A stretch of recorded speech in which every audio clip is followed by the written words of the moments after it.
Shalom, queridos irmãos e irmãs, a paz do Senhor a todos, tudo bem com vocês? Hoje nós vamos estudar um pouquinho a respeito de tempestade.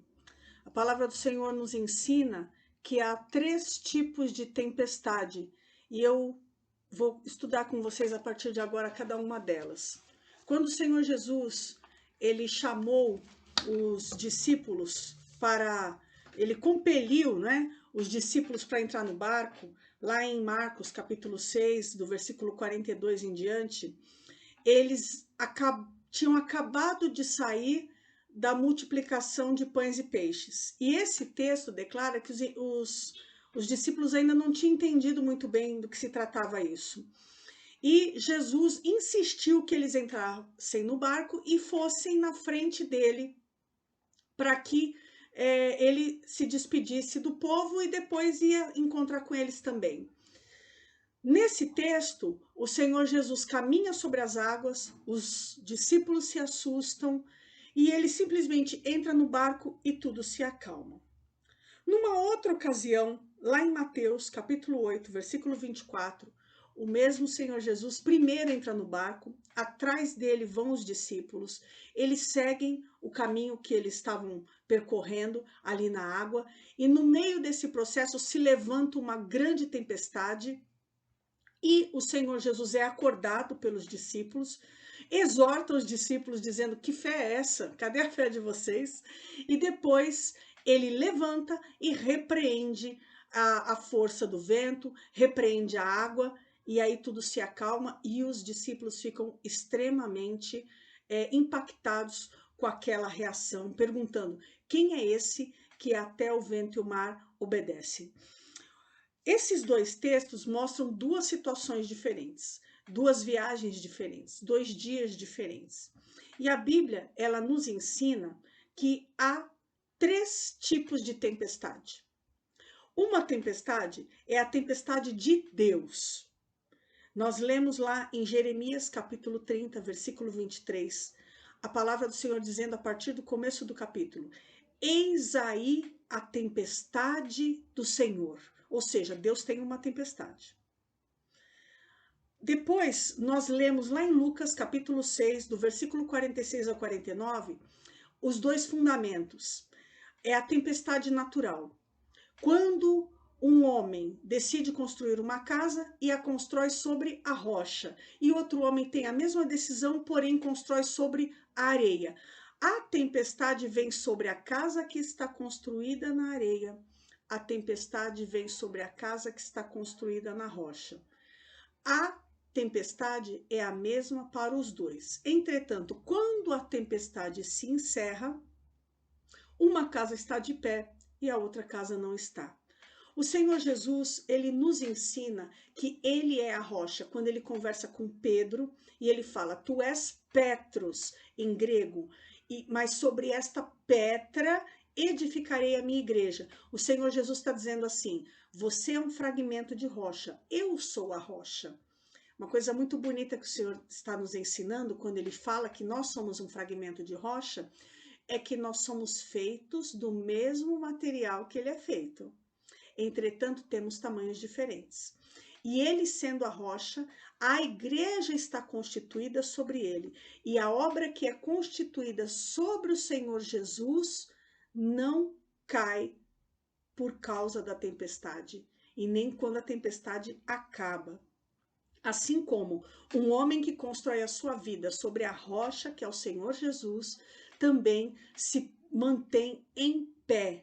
A casa dele não cai, apesar da tempestade. E esse texto, ele embasa esse conceito de tempestade natural. O que é tempestade natural? É o que acontece na vida de todo mundo. É tempestade, mas não é uma questão exclusiva. Por exemplo, todos nós, ou a maioria de nós, já perdeu um parente, já teve um falecimento na família. Isso é natural, é uma tempestade, é muito ruim, é muito triste, causa-nos muita tristeza, porém é algo que acontece em todas as casas. Profissionalmente, a maior parte dos profissionais vão passar um dia por uma demissão, vão passar um dia por alguma situação envolvendo o trabalho, de está numa expectativa de ser promovido e não foi promovido, são tempestades naturais. Isso acontece com todas as pessoas. Agora, a gente vai ver uma tempestade singular, que é a tempestade do inimigo. Quando o inimigo promove a tempestade. A Bíblia não fala dessa maneira claramente, mas ela dá uns indícios muito fortes de que existe uma tempestade que não foi nem Deus que mandou e também não é uma tempestade natural. Quando eu falei daquele texto em que Jesus se levanta e repreende o vento, está lá em Mateus capítulo 8, versículo 24, ele se levanta, repreende primeiro os discípulos dizendo, e aí gente, vocês não vão fazer nada? Que coragem é essa? Né? Como quem diz, vocês têm autoridade para fazer isso que eu estou fazendo. E em seguida ele levanta e repreende o vento. Se fosse uma tempestade de Deus, Jesus não repreenderia, porque como é que ele vai repreender o pai dele, não é mesmo? Então, eu entendo, né, e muitas pessoas, muitos pastores, muitos teólogos entendem dessa maneira, que é uma tempestade com a força do mal que está promovendo. E se você continuar lendo o texto, você vai ver em todas as passagens que a Bíblia apresenta, ela apresenta em Marcos, em Mateus e em Lucas, essa mesma passagem, logo em seguida, Jesus chega à terra dos Gadarenos. Então, a gente entende assim, que o inimigo, lembra que o gadareno ele estava possesso de uma malignidade que se apresentou com o nome de legião, porque eles eram muitos. Então, essas malignidades perceberam a luz chegando, e a Bíblia fala, no Evangelho de João, a Bíblia fala lá em Gênesis capítulo 1, que a luz prevalece sobre a treva. A treva viu a luz chegando e falou, vou dar um jeito de criar uma situação aqui para botar esse barquinho, para varrer esse barquinho. E a Bíblia fala que o vento varria o barco, as ondas varriam o barco, ou seja, é como se o inimigo quisesse varrer para longe a chegada do Senhor Jesus, porque ele sabia que quando a luz chegasse, infalivelmente ele seria destruído, porque é assim que são as coisas. Quando a luz chega, as trevas desaparecem. E aí eu entendo que essa é uma confirmação de que a tempestade era uma tempestade formada pelo inimigo. Existem outros textos da Bíblia que falam sobre tempestade de inimigo e eu quero que você acompanhe aqui. Primeiro vamos falar da tempestade de Deus, ok? Lá em Jó, capítulo 9, versículo 17, a Bíblia diz que a tempestade de Deus vem para quebrantar. Em Jó, capítulo 30, versículo 22, a tempestade de Deus vem para dissolver. Em Salmos, capítulo 83, versículo 15, a Bíblia diz que a tempestade de Deus vem para perseguir o ímpio. Isaías 29, 6, vem para castigar, vem como um fogo consumidor a tempestade. Em Jeremias, capítulo 30, versículo 23, em Amós, capítulo 1, versículo 11, a tempestade de Deus se apresenta por indignação da parte de Deus. Quebrantar, quebrar o coração duro. Dissolver as nossas forças naturais, as reservas naturais. A Bíblia, ela deixa entendido que quando o Espírito Santo de Deus vai promover o trabalho do convencimento de pecado, ele sopra os 4 ventos dele, o vento norte, sul, leste e oeste, e que cada um dos ventos do Espírito tem uma ação. Um dos ventos do Espírito é o vento destruidor, que destrói as forças naturais, destrói as reservas naturais, melhor dizendo, do humano, a fim de que ele se aproxime de Deus, a fim de promover o arrependimento e fazer com que ele se aproxime de Deus. É por isso que muitas vezes nós vemos pessoas chegar na igreja completamente destruídas e não foi o diabo que roubou, foi Deus que tirou, porque senão essa pessoa não iria se converter. Essa pessoa, se continuasse com tudo que ela tinha, ela jamais se dobraria seus joelhos diante do Senhor Jesus. Então, quebrantar, dissolver, perseguir E quando fala perseguir, perseguir os inimigos com a tempestade dele. É um outro texto que fala que Deus tem uma tempestade. A tua tempestade persegue os inimigos, os ímpios. Muitas vezes nós cristãos temos atitude de ímpio. É cristão, é batizado, é crente, vai à igreja, participa do círculo de oração, vai na célula, mas está tendo atitude de ímpio. Deus levanta a tempestade para fazer com que aquela pessoa volte para ele. Deus castiga, Isaías 29, versículo 6, a Bíblia diz que ele usa a tempestade dele para castigar como um fogo consumidor. Lá em Apocalipse, no livro de Apocalipse, o Senhor Jesus diz que castiga aqueles que são os filhos rebeldes, né? E eles se indignam contra ações de alguns filhos, que pode ser eu, pode ser você, quando nós decidimos andar no caminho errado, já sabendo qual é o caminho certo. E aí Deus usa essa tempestade para alertar. Nosso Deus, ele é justiça, ele é juízo, ele é a verdade, ele é amor. E dentro da justiça de Deus, ele faz com que o homem colha conforme o seu plantio. Ele entrega conforme a ação de cada homem. Se a ação é boa, ele entrega o bom. Se a ação é ruim, ele entrega o ruim. Perceba que esse castigo aqui de Deus é um castigo que não está dentro do juízo, está dentro da justiça, porque Deus usa até a colheita ruim para nos alertar e fazermos plantar coisas melhores para começarmos a colher coisas boas. Depois que Deus estabelece o juízo, aí não tem mais jeito. Tempestade do inimigo.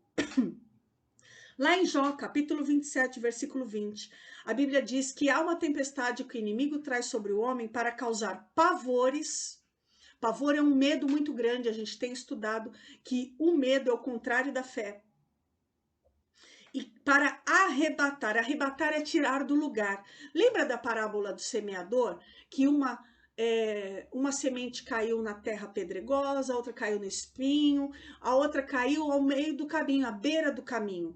O coração estava à beira do caminho, tinha sido retirado do caminho. E é isso que o inimigo faz, ele arrebata corações através de tempestades.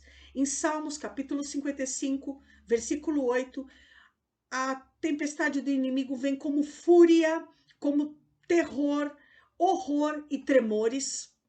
Fúria de você estar indo numa direção, estar indo num objetivo, como agora em Mateus 8, 24, a gente leu que as ondas queriam varrer para longe Jesus, que ele estava indo em direção à terra dos Gadarenos com um objetivo e o inimigo queria impedi-lo de cumprir esse objetivo, como também tentou impedir Paulo, conforme Paulo mesmo declara em suas cartas: Satanás me impediu várias vezes de realizar. Então, o inimigo usa as tempestades dele para impedir. E o que o Senhor Jesus fez? O Senhor Jesus se levantou e repreendeu, e antes ele deu uma bronca nos discípulos. Vocês podem fazer isso também. Por que vocês estão tímidos? Levanta aí e repreende também. É isso que o Senhor Jesus estava ensinando, e nós somos discípulos, ou seja, nós também podemos repreender a tempestade do inimigo.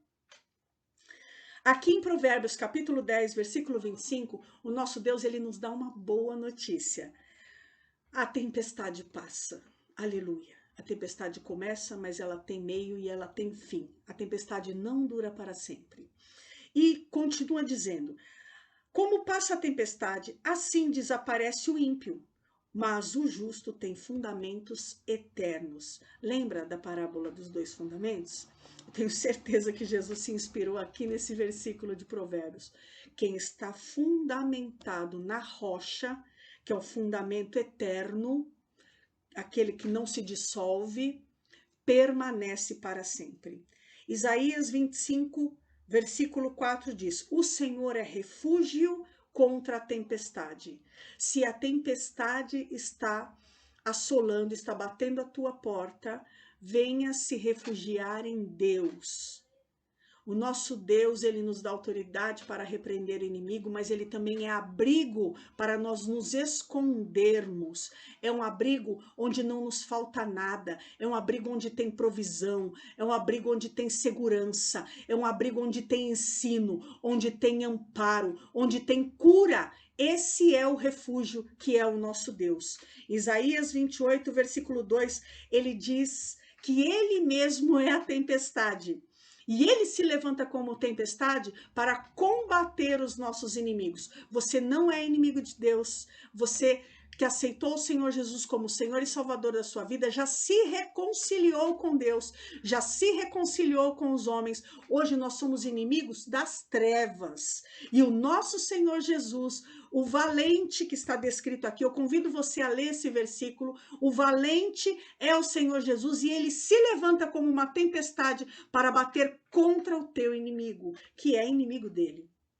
Isaías 32, versículo 2. O Deus que é refúgio te transforma em refúgio também. Ele nos fará refúgio para os outros. Eu recomendo também que você leia esse versículo. O nosso Deus, ele nos levanta ministerialmente, para que nós também sejamos refúgio para os outros. Assim como Jesus falou lá no Evangelho de João, eu sou a luz, e depois ele fala, vós sois a luz do mundo.